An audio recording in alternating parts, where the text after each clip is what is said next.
Yeah, well, I said from day one that National Cabinet was a colossal mistake. It brought the Prime Minister down to the level of squabbling premiers, and it made him impotent. I mean, he could make all the pronouncements he liked, but in the end, constitutionally, they got back to their states and did whatever they liked. And he's copped the blame. Josh Frydenberg's copped the blame.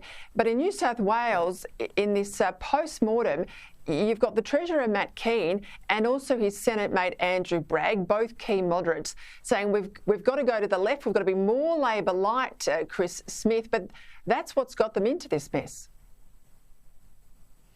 You're right. What election were they watching? What policies have they been reading for the past 3 years? Matt Keane and, of course, the very moderate New South Wales Liberal Party are way off the mark on this.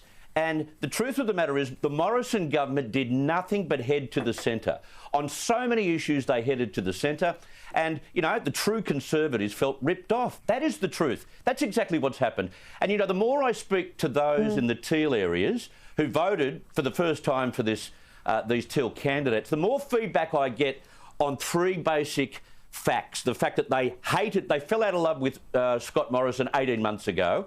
They didn't believe him, or they didn't believe the party on climate change, and they were going to vote Labor and suggest a change, but then Albo turned into a disaster during the election campaign. And what were the Teals doing? They were professional, the candidates were impressive, they were good communicators, they were everywhere in their faces since about November of last year. And as one bloke said to me today, well, Smitty, who else was I going to vote for? You make a very good point, Chris Smith, because there were about 200,000 odd votes that were lost to the Teals, but there was almost 750,000 lost to One Nation, lost to the Lib Dems, lost to Palmer. That's the difference people have got to focus on. Those are the seats that change government, make or break government, not necessarily in a city.